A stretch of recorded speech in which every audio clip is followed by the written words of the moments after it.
नमस्कार मित्रांनो शेतकऱ्यांसाठी एक मोठी अपडेट आलेली आहे। मित्रांनो, आता शेतकऱ्यांच्या खात्यामध्ये पीक विमा रक्कम जमा करण्यात येणार आहे। तर मित्रांनो, पात्र शेतकऱ्यांची यादीसुद्धा प्रसिद्ध करण्यात आली आहे। ही यादी तुम्हाला तुमच्या ग्रामपंचायत किंवा तुमच्या कृषी कार्यालयामध्ये पाहायला मिळेल। यामध्ये कोणते जिल्हे व महसूल मंडळ पात्र असतील ते आज आपण या व्हिडिओमध्ये पाहणार आहोत। तसेच कोणत्या पिकांसाठी हा पीक विमा देण्यात येणार आहे आणि हा पीक विमा किती जिल्ह्यामध्ये वाटप होणार आहे याची सर्व माहिती आज आपण या व्हिडिओमध्ये पाहणार आहोत। तर मित्रांनो, व्हिडिओ शेवटपर्यंत पहा। चला तर मित्रांनो, आपण जराही वेळ न वाया घालवता या व्हिडिओला सुरुवात करूया।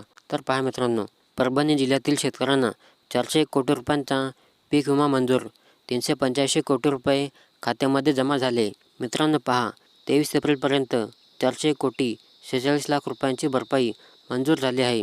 त्यापैकी 385 कोटी 21 लाख रुपये शेतकऱ्यांच्या खात्यामध्ये जमा करण्यात आले आहेत। तर मित्रांनो, आपण याविषयी संपूर्ण माहिती जाणून घेऊ। पहा मित्रांनो, परभणी जिल्ह्यातील शेतकऱ्यांना खरीप हंगाम 2024 मधील पीक विमा भरपाईपोटी निश्चित करण्याचे काम सुरू आहे। 23 एप्रिलपर्यंत 401 कोटी 46 लाख रुपयांची भरपाई मंजूर झाली आहे। त्यापैकी 385 कोटी 21 लाख रुपये शेतकऱ्यांच्या खात्यामध्ये जमा करण्यात आले आहेत। तर उरलेले 16 कोटी 25 लाख रुपये शेतकऱ्यांच्या खात्यामध्ये जमा करण्याची प्रक्रिया सुरू आहे, असे कृषी विभागाने सांगितले आहे।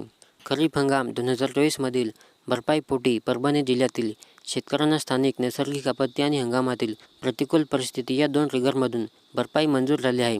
या दोन ट्रिगरमधून शेतकऱ्यांना एकूण 400 कोटी 46 लाख रुपयांची भरपाई मंजूर झाली आहे। या स्थानिक नैसर्गिक आपत्ती या ट्रिगरमधून 100 कोटी 89 लाख रुपये आणि हंगामातील प्रतिकूल परिस्थिती या ट्रिगरमधून 299 कोटी 57 लाख रुपयांची भरपाई मंजूर झाली आहे।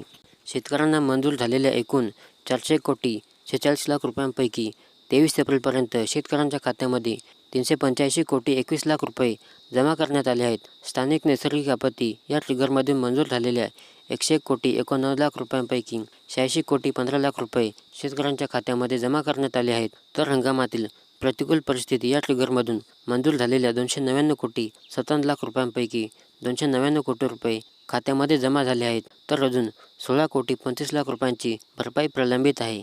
राज्यातील वेगवेगळ्या जिल्ह्यांमधील शेतकऱ्यांना वेगवेगळ्या ट्रिगरमधून भरपाई मंजूर झाली आहे।